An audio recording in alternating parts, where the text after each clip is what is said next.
عليكم ورحمة الله تعالى وبركاته. كفا يا كيساني جرتو جباتو الحمد لله رب العالمين. بتلاقاك ايه كاليسا فيديو كاليسا جدي قالين ايميل سنة دايركتي بناتيك يوتيوب تيغالفتو هندن ديني جدن شوفات اكاسو مالي ايميل دراك كميتي كيسا باسنا جدني اني رافدنا سنة كلا سما ممي ايميل سين هاراو بنتني في كدرا أكتر كيسا بافتنون كراجا وبعد إنسان أجر سيسا نوردفا كيفمان تنين جدر رام بسوقي في. طيب أما كم درا بيكمو إيش قالتني ستينجي ما كيس دي بتنجتشولا. أجان ستينجي ما كيس دراتي ندي بتنكستي سيكونوا بك ستينجي كنا يتشولا. سامبودا أكاونتي مثلا في لتنجتشولا يعني درا كانت جوباتين بالرئيسة بكا أكاونتي جرو كنا يتشولا. يفهمه؟ aganni gadi baasu san booda bakka akkaawuntii sana erga filattanii booda ammas akkaawuntichuma irratti ni cuqaastan jechuudha. Ammas deebistanii akkaawuntii bakka jedhu kana asuma irratti ni cuqaastanii iddoo kana irratti jechuudha. Ifaan notifiikeeshin kun irraa deemu akkasitti san booda guutummaa guututti imeela keessan isa kana isinii fide yoo fakkeenyaaf imeela isa kana paaspoortii isaa irraanfattanii kana qabaatanii kanneen duraa dagattan sana guutummaa guututti keessaa balleessitan jechuudha. Anamma mee isa kana keessaa haa balleessu isa kana akka waan hin qabneetti keessaa balleessu ni cuqaastanii san booda remove account guutummaa guututti keessaa remove ni gootan jechuudha. Anamma waan hin balleessu hin barbaanneef isin akkasitti balleessanii san booda yuutuubii keessan ni seentanii jechuudha. Yuutuubii keessan keessa seentanii bakka kana ni filattan jechuudha. Bakka kana ni filattan bakka kana jechuudha. Kunoo bakka xiyyeerra jirtu sana ni filattanii san booda yuutuubii keessan haarawatti galchitan iddoo kana ni dhufa.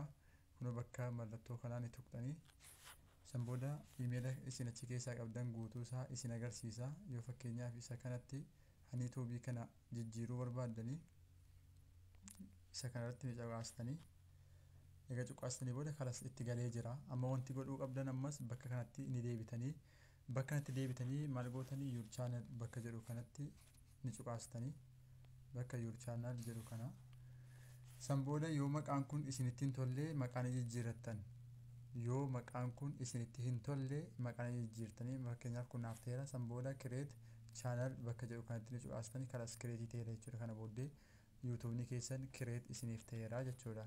Wanti kana booddee isin barbaaddu piroosesiin biraa hin jiru viidiyoo keessan itti bantanii kun amma no sabskraayibii tokko illee hin qabu akkasuma viidiyoo tokko hin qabu haarawaa waan ta'eef yoo barbaaddan bakka kana tuqxanii viidiyoo bareedaa isaadha jechuudha irratti ni cuqaastanii jechuudha. Anama fakkeenyaaf mee hanii kana haa filadhu ifama bakka haniifee kana haa filadhu. San booda inni akkasumatti kallattii annaa fida. Eegasii booda maqaa ol buttanii jechuudha.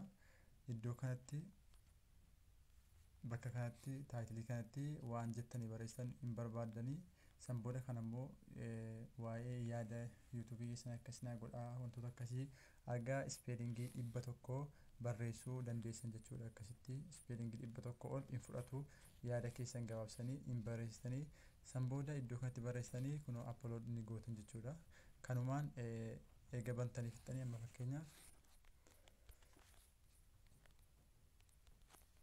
akkasitti karas yaada biraa hin qabu waan hin barreessu upload gochuun barbaada akkasitti irratti ni cuqaastan jechuudha. Warri haarawaa amma dhibba guuteera irratti baasee jira mee viidiyoo dhaggeeffachuuf irratti ni cuqaasna akkasitti jechuudha.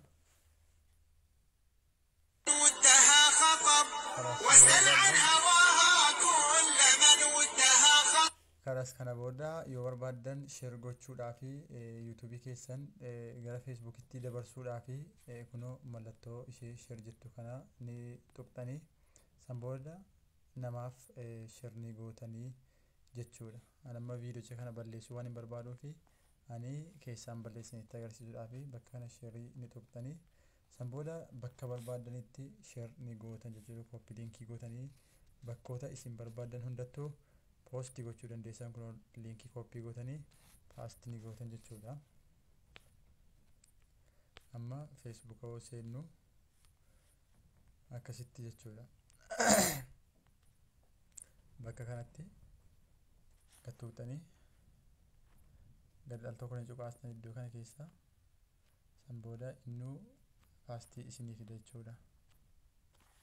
iddoo kanatti jechuudha. kanumaan yuutuubni keessan gara amma akka namni nagarretti of qofarratti poostiin godha jechuudha. kanumaan poostii taa'aa wanti biraan jiru sabskraabii namni seenee isiniif godha oguu kana immoo jechuudha. keessa gad seentanii namni sabskraabii yoo akka isiniif godhu yoo barbaaddanii asuma keessaa mala wayinan hima. kunoo akkasitti na dhufamu sabskraabiin ta'u bilbilli amma fakkeenyaaf ani yoon sabskraabiin hin godha jedhanumti kunoo naaf hin ta'u akkas naan jedha itti seenii imeela kan keetti naqii naan jedha.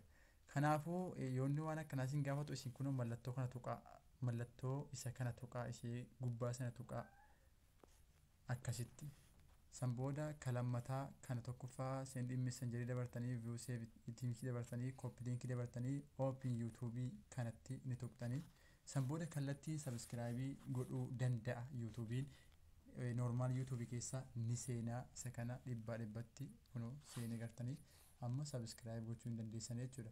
amma youtube jinni kun kiyya waan ta'eef an subscribe gochuu hin danda'u. galatooma. Assalaamu alaykum wa rahmatullahi wa barakatuhu.